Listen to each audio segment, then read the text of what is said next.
ноември е месец на науката. Токму затоа, тема на овој подкаст ја одбрав да биде колку учениците денес се блиски со учењето и знаењето. Нека биде ова како синоним. Гостин во мојот подкаст денес е професор Катерина Панова Кожаров, професор по англиски јазик и литература, и на моје огромно задоволство. Ти благодарам што се одзва на поканата да бидеш моја гостинка, професорке. Ти благодарам, Мери, на поканата и морам да кажам дека навистина ти е пријатно во студио, баш така како што изгледа на екраните. Така, опуштено. Јас се надевам дека ќе разговараме опуштено, нема да сме на школски час овој пат, Така е. за знаењето и начинот на кој учениците се доближени или се оддалечуваат од знаењето. Морам уште на самиот почеток да кажам дека разговарав со неколку ученици и сите тие спомна нашата омилена професорка. Така да ќе го дискутираме и тоа што значи омилен професор и колку професорот има влијание во тоа да се пренесе знаењето врз самите ученици. Така, ти благодарам за сатисфакција. Би биле неискрени ако кажеме дека не е веројатно тоа е и крајното задоволство кое што сака еден професор да го слушна и да го добие како повратна реакција од своите ученици. А мене ми е радост секогаш кога имам прилика да зборувам за секојдневието и за иднината на нашите деца, чии што градители сме, се разбира ние. Така. Спомнав и на самиот почеток, месец ноември, нели официјално е месец на наука, се случуваат доста активности, надпревари, нели во областа и на науката. Меѓутоа, мислам дека битен момент е да се разговара за самиот факт за тоа колку учениците се блиски до учењето и знаењето. Токму затоа сакам со вас да разговарам на таа. Можеби е малку поопширна тема, но ние ќе се обидеме да во рок за 1 сат, например, да подискутираме за тоа што значи и еве на почетокот би те прашала, дали сметате вие како професор дека новите генерации сега, новите ученици се оддалечуваат од учењето? Па да, ако си го представите себе си учењето такво какво што ние го замислуваме, затоа што секој го дефинира така како што, се извинувам, го има искусено, нели? Тогаш со сигурност е многу поразлично од времето во кое што ние сме учеле. А и како не би било, што е впрочем исто, кој ќе испоредите некои минати времења и сегашни. Знаете, ние ги немавме сите оние дистракции кои што денеска ги имаат, почнувајќи од постојано скролање по Snapchat, по TikTok, Instagram, не знам и слично.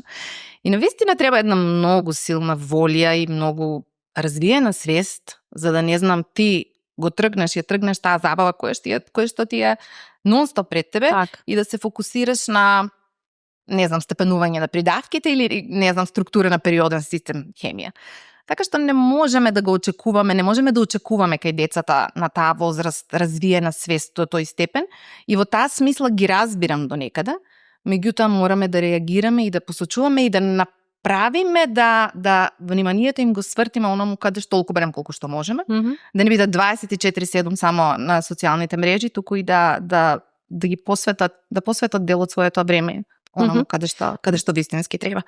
Така што децата се не знам огледало на времето кое што го живееме. Да, и значи грешка сме кога ние како родители често се споредуваме. Знаете, сите знаеме да кажеме на син или ќерка, ама јас како учев, јас во моето време учев по 10 сати, јас во мое време учев така. Значи грешно е тоа да се споредуваме со нашето време. Со сигурност е така, затоа што ако споредуваме само начинот на учење, ајде да ги споредиме и сите други нешта. А што е исто? Па кој ќе тргнете од семејството како основна клетка на општеството, тоа не функционира на ист начин како што сме функционирале претходно.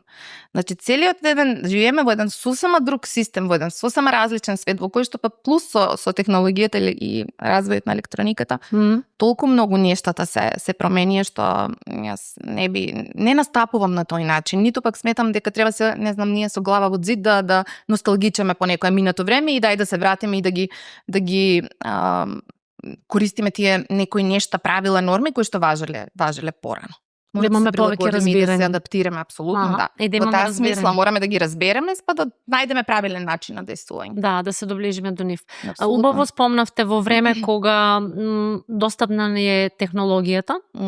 И сега, поправете ме ако грешам, но еве јас мислам дека од една страна напредуваат учениците, нели, или младите, во смисла знаат да бидат покреативни, знаат да изработат проект, знаат да изработат видео ако им се даде или некоја друга идеја, но од друга страна заостануваат во делот кога ќе им се даде наслов, напишете есеј на тој и тој наслов, и тие тука заглавуваат. Да, така, закочуваат, баш така.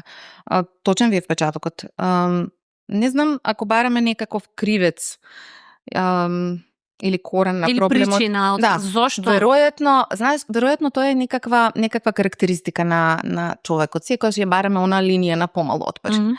Па кај децата уште повеќе тоа изразено, нели? Сега зошто да не знам, седнам да губам време нешто да создадам, да измислам, да бидам креатор нешто ново, кога можем истото тоа да го препишам, да не зборувам сега со вештачката интелигенција и така натаму. Така што трошам многу време за да објаснам зошто е тоа значајно, да макар и да биде грешно, да биде создадено од самите нив, отколку да биде само препишано, тоа е едната работа. И втората работа, мислам дека лежи во нашето образование, не е насочена како систем, не сме насочени да создадеме уште од мали нозе деца кај кои што ќе биде развиено критичкото размислување. Знаете, вие кога ќе имате некое дете кое што не настапува нема пристап на веднаш прифаќање на она што го има слушнато, тука едноставно критички размислува и доаѓа самото одговорот, тогаш нештата ќе бидат поразлични. Како систем мислам дека тука закочуваме и треба да се развиваме во таа насока. Во таа насока и треба да им пристапиме на новите сите овие, не знам, па дури вештачката интелигенција.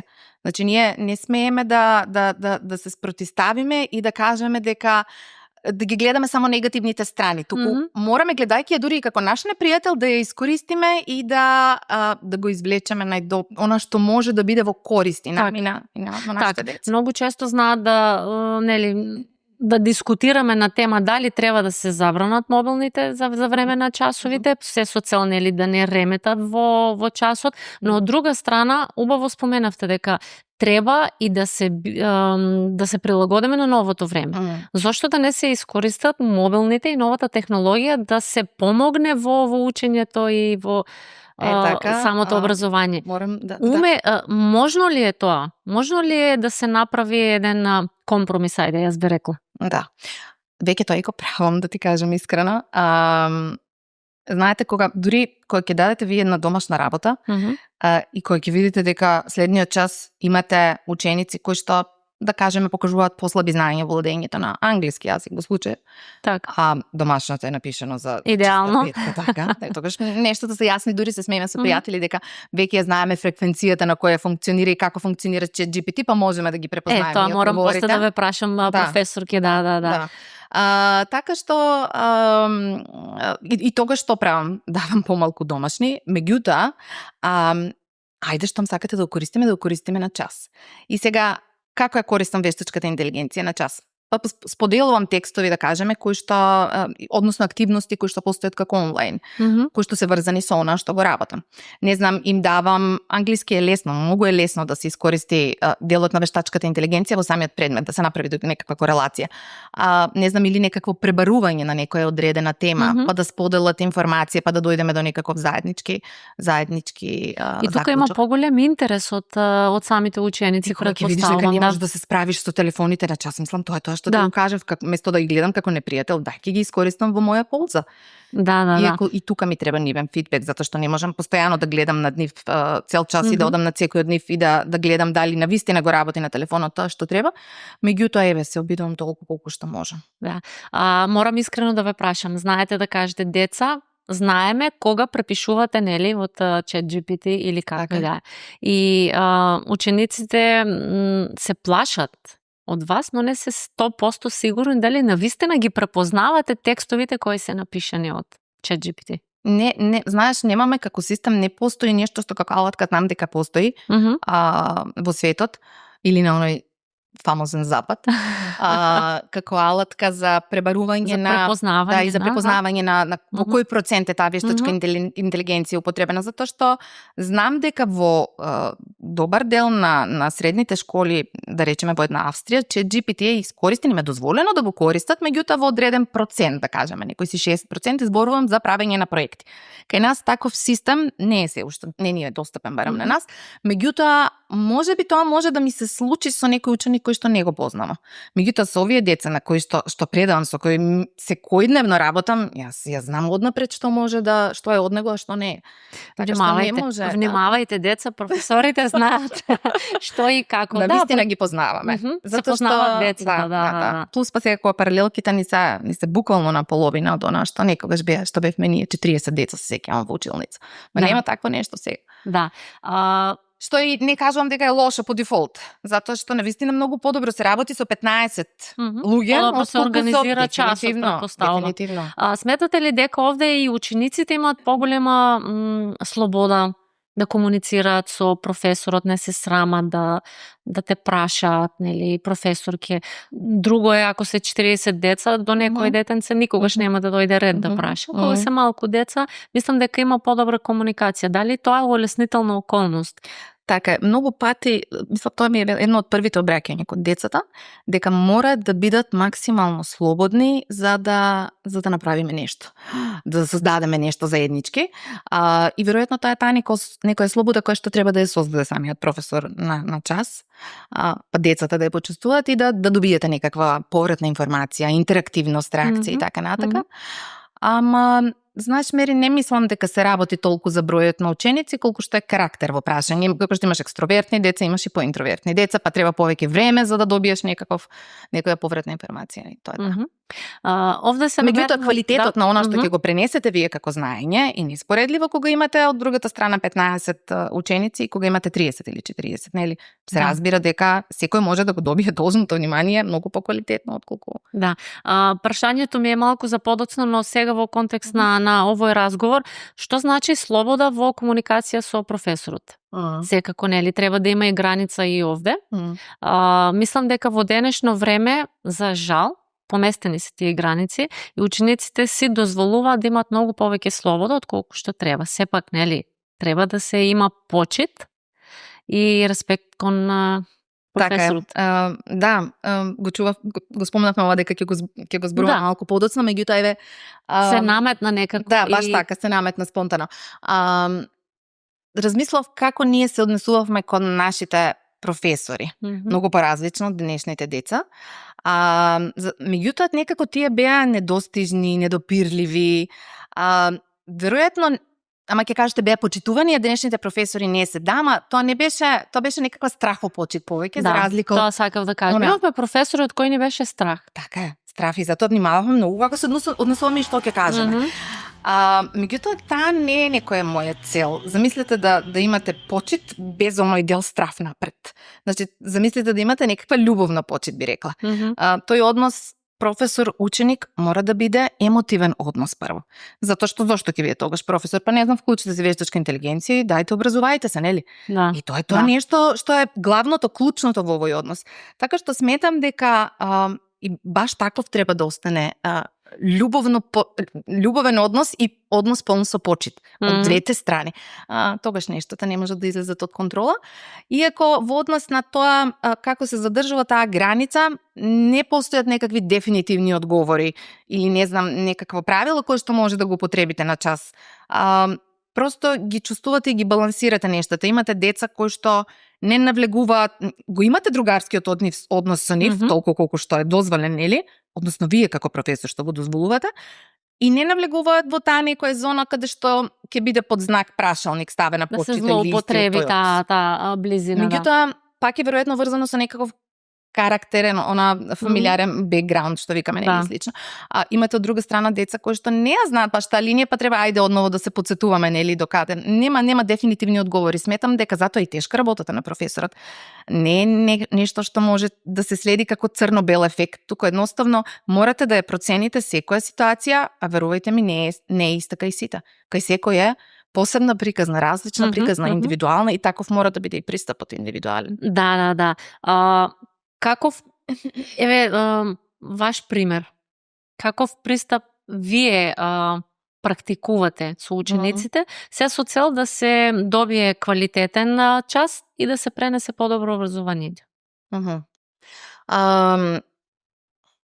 Или ваше искуство? Да.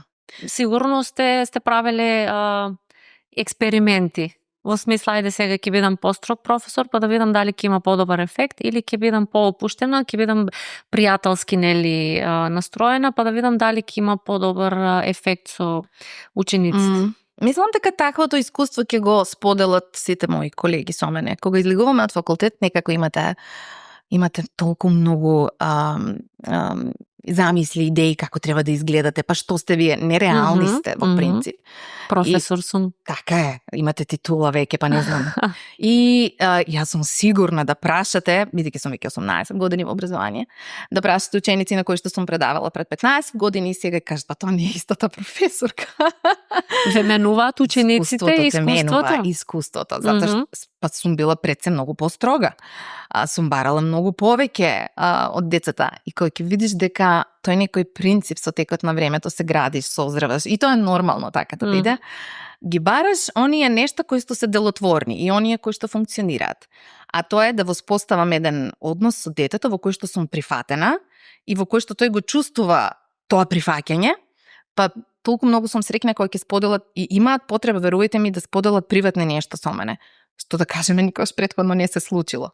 Па знаат да ме задржат после часови или дури ми се случило, професорке, може ли ме да излеземе да пиеме кафе надвор заедно. Па да споделат некои домашни интимни проблеми, што е тоа е веројатно вистинското достигнување.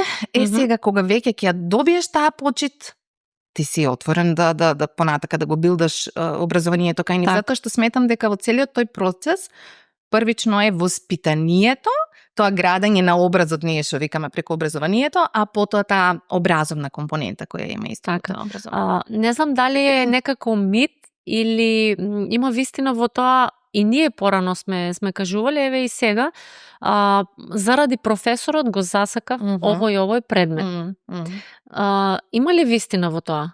Може ли заради таа, еве како што спомнавте, убава релација со учениците и наставникот, до таа мера да, не знам, јас социологија, ако не сакам воопшто ниту да читам, ниту да учам, но заради професорот го засакувам предметот.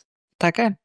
Многу сум среќна кога ќе ме сретнат денеска и ќе ми кажат, професорке, да знаете, се запишав на англиски јазик и книжевност само заради вас. Мисла, тоа е навистина доблесен комплимент, кој што го посакува секој професор, веројатно. Така што со сигурност има. Мислам, затоа кажуваме многу тешка како професијата да се биде професор, никаш не сме ни свесни кој печат ги оставаме во животите на децата. Вие може да бидете еден мотив, еден бустинг во неговиот живот, ама може да го направите и спротивното. Значи, имам примери, познавам примери каде што знам деца кои што со љубов и талент кон одреден предмет фаќаат друга насока заради тоа што професорот едноставно покажал некакви особености кои што не смее да ги покажува на часот и просто те трга од љубовта која што ја имаш. Така што е многу, многу битно во таа некоја смисла како функционираме, што пренесуваме. Да, сведоци сме дека има и лоши примери, нели? Меѓу расправи, некои недоразбирања помеѓу наставник, па ми остави 4 за крај, па сето тоа. Но мислам дека сето тоа е едно искуство во животот, кој не учи ние како ученици и за понатаму во животот некако, ајде да кажам, не е лошо. Јас секогаш велам, се е убаво искуство во животот, нели, кој научи на одредени работи. Тоа е едната страна што ја слушате кај децата. Многу често ќе ме слушнете, па еве имам и син ми кај нас во гимназија, па знае да ми сподели, да искоментира нешто. Она што го кажуваме дека во животот ќе најдеш на различни карактери на луѓе и ти можеш да се прилагодуваш на сите. Значи нема сите да ти бидат поставени онока како што ти очекуваш и да биде секогаш во твоја корист. Значи има да се навикнуваш на луѓето такви како што. Затоа ви кажав, не постојат дефинитивни одговори, се барање на некаков баланс во животот. Или знаат учениците кои помалку учат, нели, па не се спремни за час и сега го испитува и му става единица, двојка и доаѓа дома, професорот ме мрази. Важи тоа. Важи тоа како оправдување или секогаш да се критикува професорот кога нешто не чини? Да, можеби и сигурно сум дека и се претерува во некои ситуации во коментарите. Иако би зборувала за себе дека секогаш иако единицата не ја сакам како оценка, не ја користам, меѓутоа да речеме денеска не знам напишав неколку минуси затоа што не донеле домашна работа. Наместо единица? Затоа што не донеле домашна работа, ама одговорот беше а следниот час ќе ми го поправите кога ќе донесам. Се разбира дека ќе ти го поправам. Тој треба да биде пристапот кон децата. Знаеш да им оставиш простор дека добро сгрешиле, ама да, има можност да го поправиш и верувам дека тоа го прават повеќето колеги. Ама тоа со оценките е една посебна тема, ќе се вратиме, мислам, подоцна на неа. Да. Па ќе ти го кажам мојот став во однос на оценувањето. Сега да се вратиме повторно на учењето. Што и како и дали воопшто учат или не. Имаме едно интересно прашање, или пак ќе кажам, поправете ме ако грешат, денешните деца многу слабо читаат книги. Некако немаме интерес за читање книги како хартија, постојано се на телефони, скролаат, немат концентрација, или немат трпење да седнат саат-два да читаат книга. И мислам дека тоа е основната причина што и тие немаат некако не можат да творат сами, не можат да создадат нешто сами, немаат имагинација. Мојата, пак ја спомнам мојата ќерка многу често знала вика, мамо постојано ме спомнуваш, но морам да ја кажам. Ако и дадат да напише расказ, таа не знае да се изрази убаво, не знае да напише реченици. Мислам дека тоа е причината. Што не читаат доволно, не можат убаво да се изразат, не можат да го кажат и своето мислење. Поправете ме ако грешам, но мислам дека тоа е проблем на денешните генерации. И каков. Навистина многу малку се чита и постојано зборувам околу тоа, меѓутоа не мислам дека е доволно само говорењето на час. Зошто е тоа така? Веројатно е последица на времето на кое што го живееме, инаку многу повеќе се чита англиска литература отколку македонска литература. И тоа. А тоа веќе една таква друга проблематика за мене што они мајчиниот јазик го знаат, англискиот им е како мајчин јазик повеќе отколку македонскиот, тоа ќе ви го потврдат и оценките да ги погледнете. И ти реков веќе тоа е една длабока тема која што за мене пак доведува прашање во однос на задржувањето на нашиот идентитет, или ако не се го знаеме мајчиниот јазик, кој сме ние и што сме ние. Но не мислам, со сигурност, дефинитивно читањето на книги е нешто кое што тие не можат да го видат она невидливо билдање на нивниот интелект преку читањето книги. Они не се свесни како тоа ќе влие во каква личност ќе се претворат со изградени етички, духовни и морални вредности, затоа што они немаат некаков фидбек кој што е моментален, веднаш да го видат. А те се така научени во последно време, да добијат некаков конкретен повратен резултат. Па што ако ја прочитам книгата? Зошто да ја прочитам? Интересно ми е прашањето кога ќе ми постава моје дете. И што ќе ми е таа книга, зошто да ја прочитам? Како да ги мотивираме? Што да им кажеме на децата дека треба да се чита?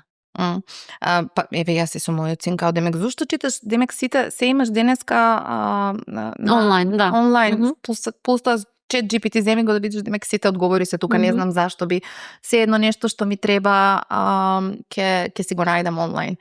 Меѓутоа не е така. За жал на таа возраст тие не можат да сватат дека тоа не е така и затоа за мене вештачката интелигенција е еден многу голем опасен момент, еден таков голем непријател против кој ние како професори всушност и не можеме да се бориме, немокен си. И затоа баш сме во некоја незавидна позиција во таа некоја смисла. И затоа кажав, дај да ја искористиме во своја полза, да ја искористиме како наш соработник, соучесник, на иста страна да сме од рингот, за да можеме да добиеме некаква полза од неа.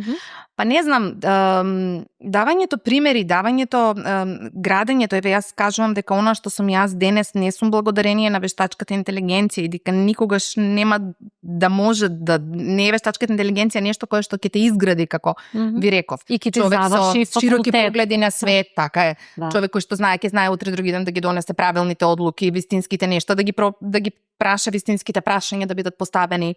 Ви кажав, да го изградиш со духовни, морални и етички вредности.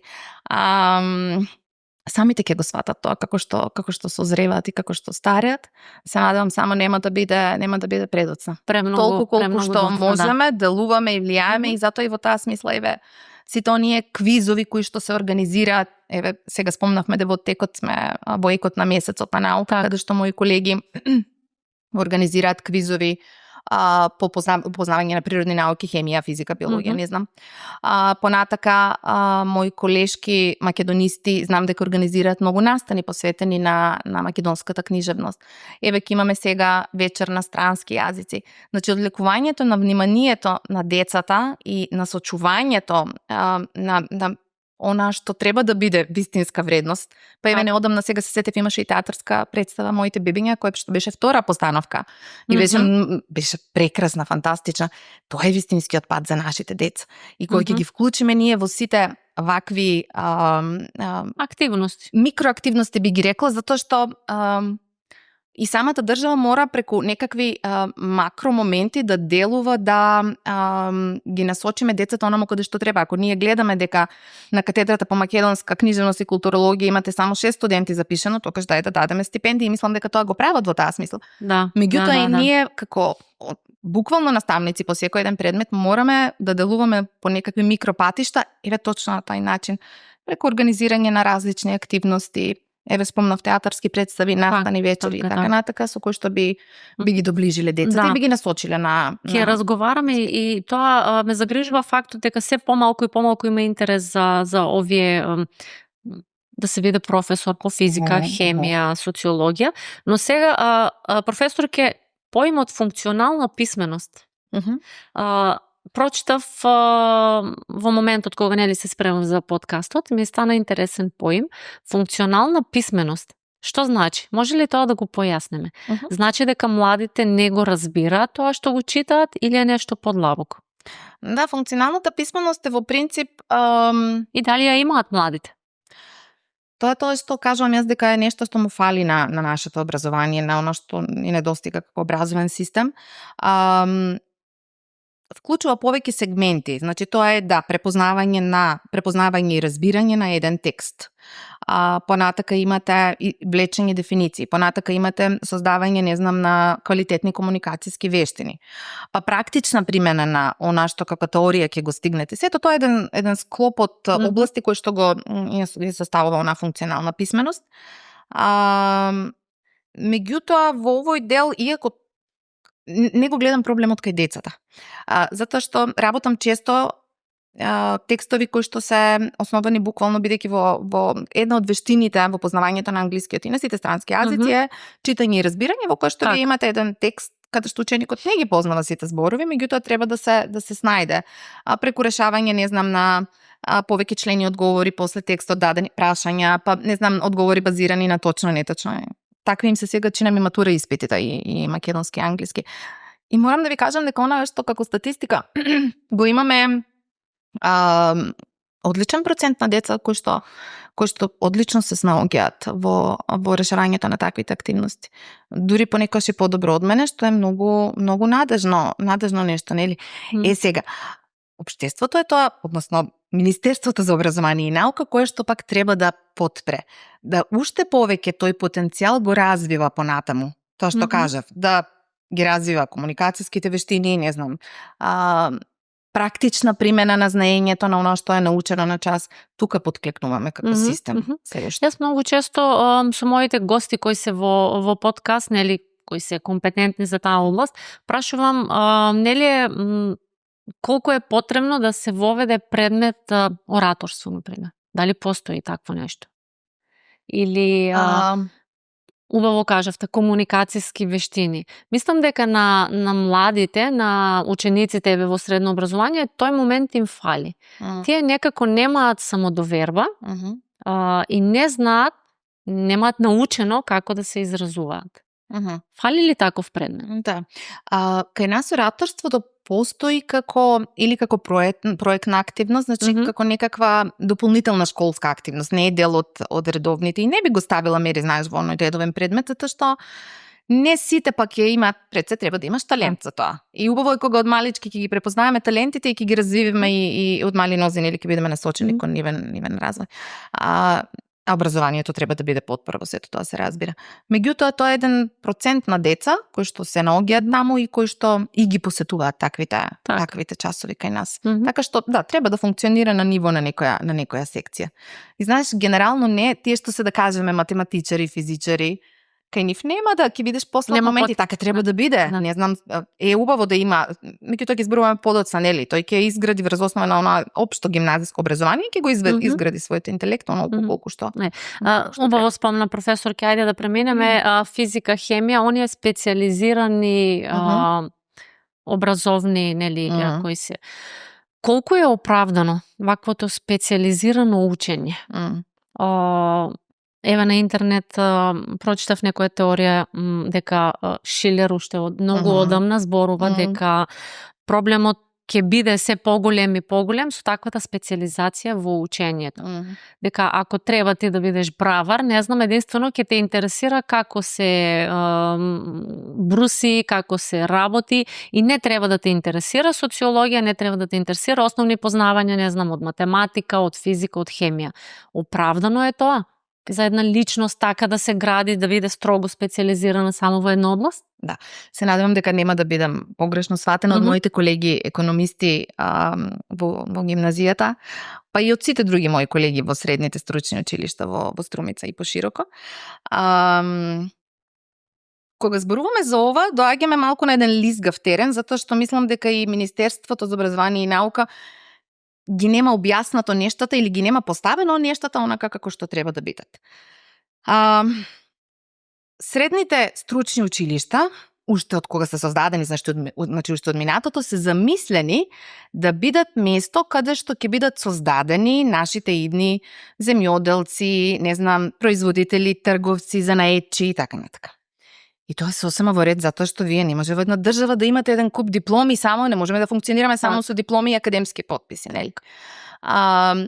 Меѓутоа, треба јасно да ставите до знаење дека стручното образование треба да заврши со средното училиште и понатаму вие влегувате во работен однос. Зошто? Затоа што ако сте однапред спремни за академска диплома, тогаш, она што добро го кажа ти, човек кој што има академска диплома мора да покаже прво едно пошироко општо образовно познавање, а понатака да биде специјализиран во друг дел. И тоа нешто може да ви го даде само гимназијата. Значи, што се случува во моментот? Државата го подпомага, па дури имаме и стипендии за средното стручно образование. Во моментот во гимназијата интересот за економските паралелки е многу поголем од гимназиските. Да. Порано имаше општа гимназија, природно-математички, сега се математички смерови.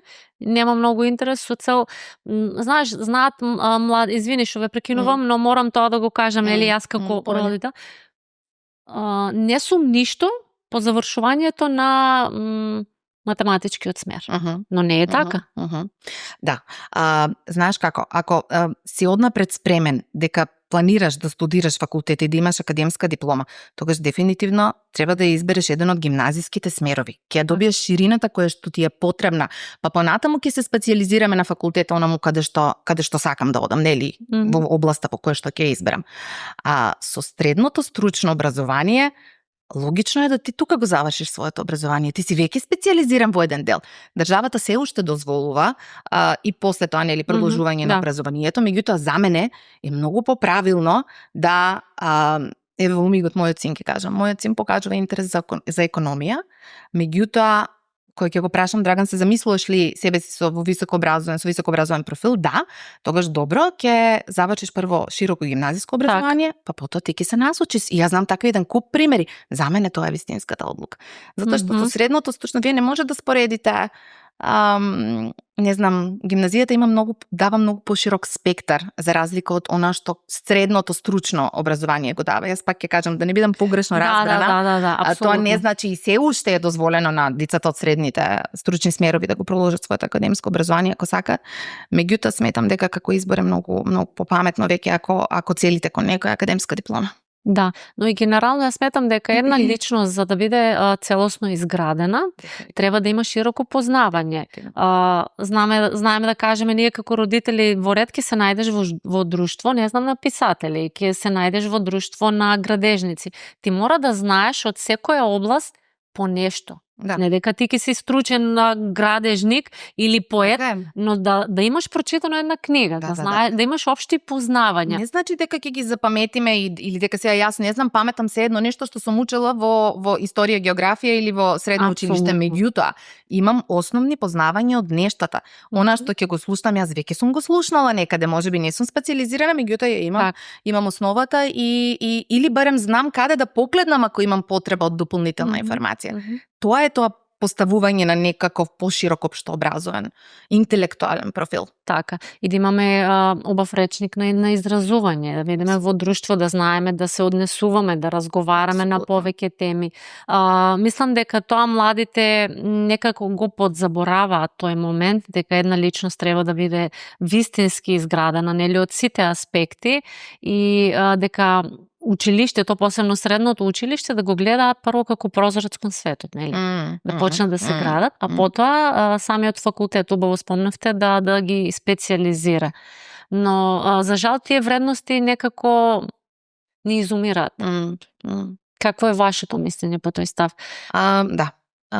Мислам дека не смееме да дозволиме да она што кажа училиштето е прозорец кон светот, да го изгубиме како некаква титула. И знаете, она која велат ако сакаш да уништиш некоја нација, цел треба да ти биде незиното образование, нели? Так. Да. Пак ќе кажам, пак ја спомнам вештачката толку активна вештачка интелигенција, иако не гледам, нели, во мигот не зборуваме за некој државен непријател и слично. Туку еве да кажеме, вештачката интелигенција не е во мигот таков еден непријател. И она што треба да го направиме е по 100 пат, ќе повторам, да не ја доживееме како свој непријател, да не и настапиме да свртиме грб, демек, јас ќе си терам онака како што мислам, а што е реалноста? Свет кој што е многу поразличен од она што не знам, од твоите, стереотипни сваќања, разбирања. Мора да се прилагодиме и адаптираме на новите нешта. Сега, професорки, овде имаме 3 моменти, барам јас така ги гледам. Децата растат под влијание, нели, од семејството. Првично е воспитувањето дома, семејството, основното воспитување, училиштето и надворешниот свет.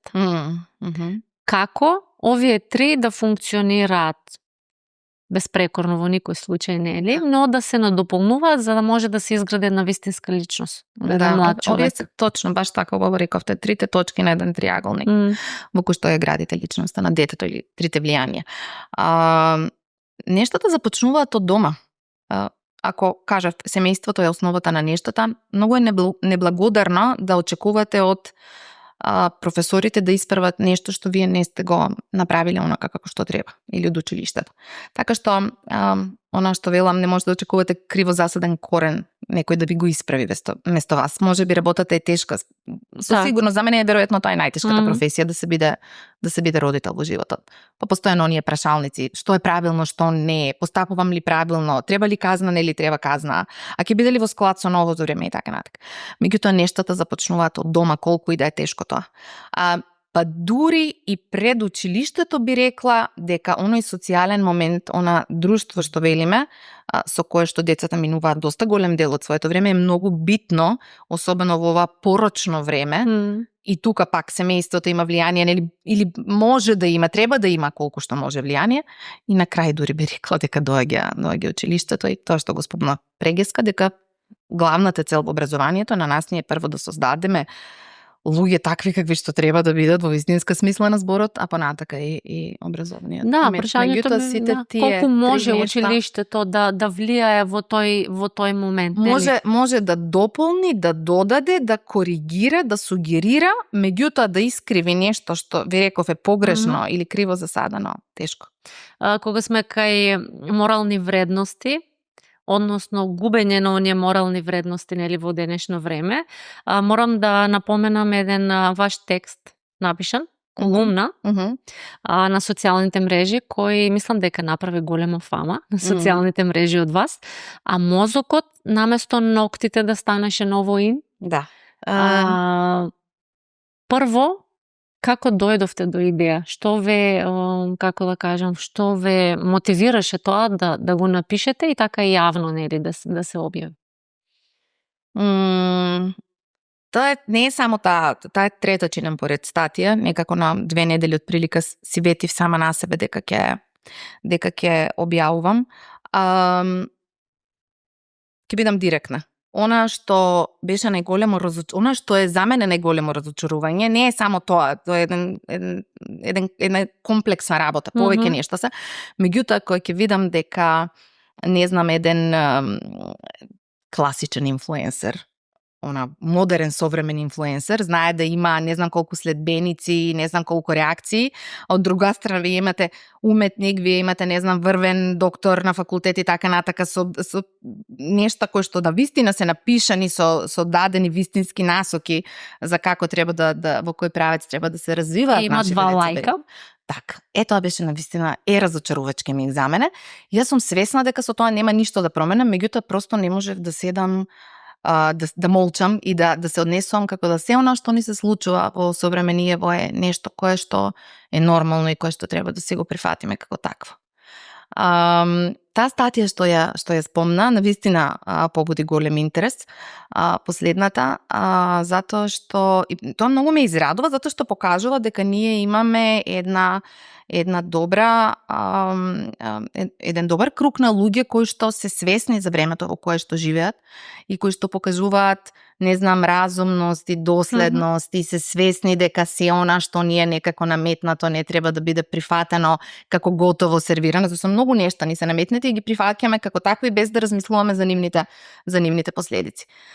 Не можев мери едноставно, не можев да премолчам некои нешта и сите други статии кои што ќе следуваат, здравје Боже, ќе бидат во таа насока за градење прво на некаква исправна морална личност без оглед на сите нешта кои ни се наметнати на денешницата. Вредности кои се губат, нели се повеќе и повеќе, но она што најмногу ве загрижува?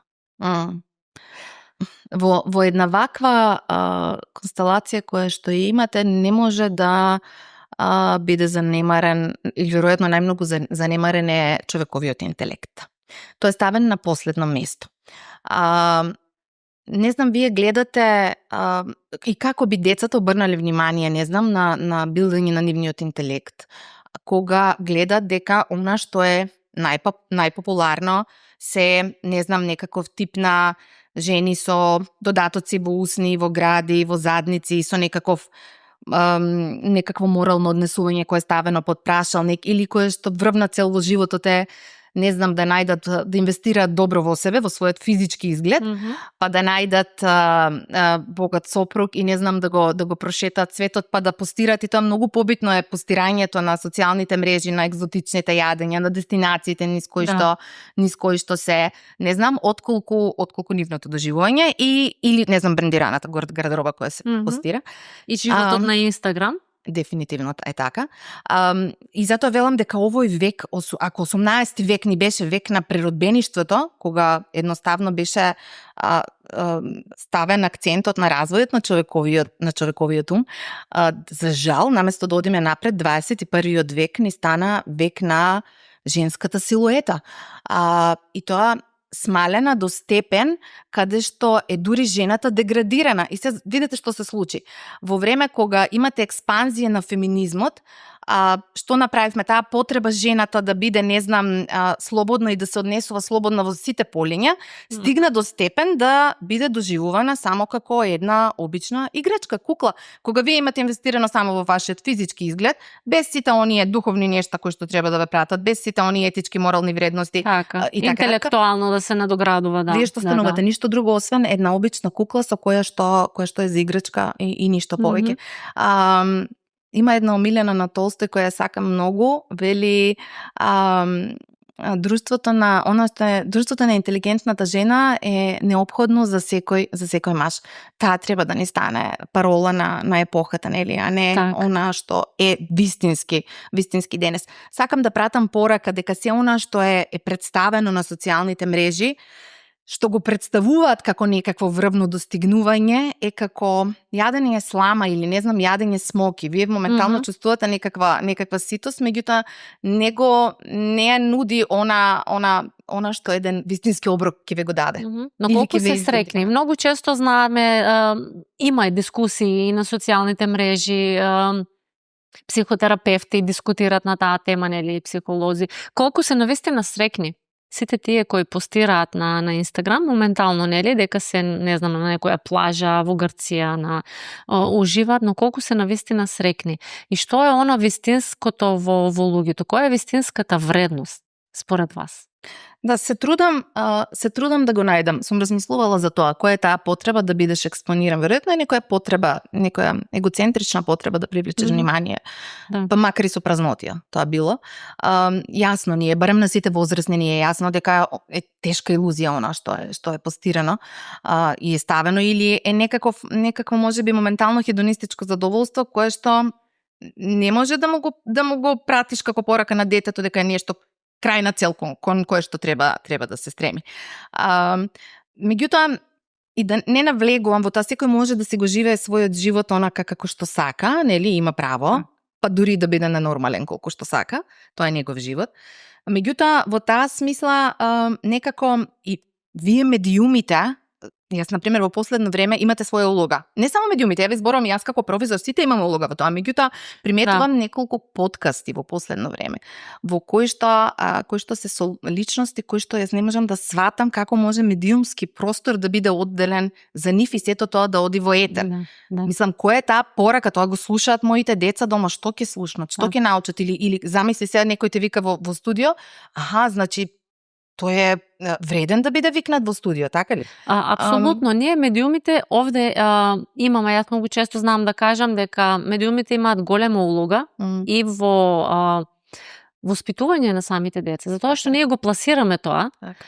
За жал, законски норми нема за да се ограничува се она што не е, нели, морално и етички да се пласира, се пласира се и се што, за жал, нашите млади го гледаат тоа, го конзумираат и сметаат дека тоа е исправно.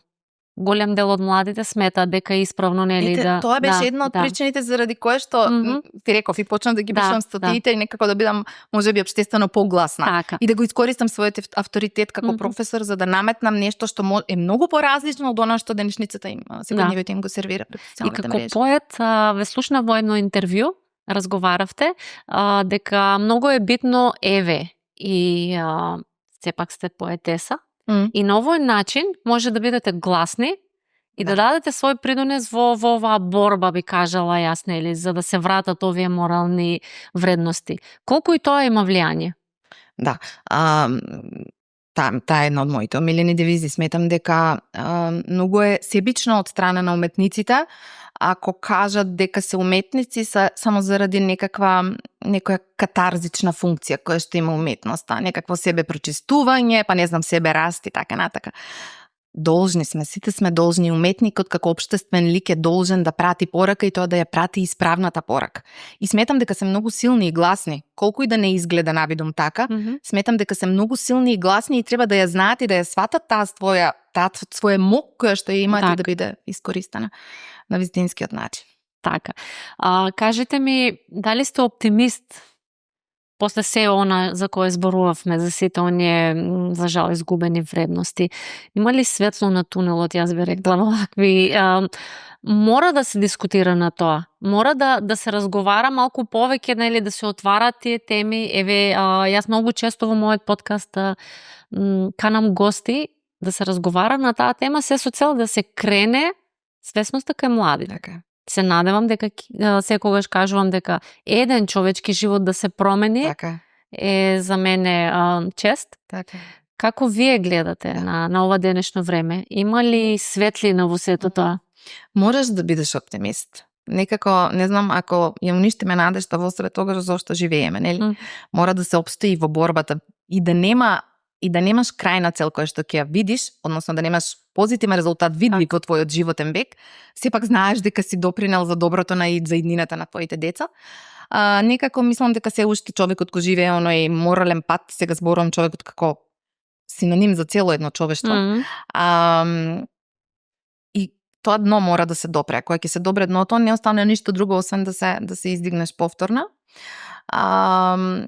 И верувам дека има луѓе на овој свет и верувам дека има визионери, луѓе кои што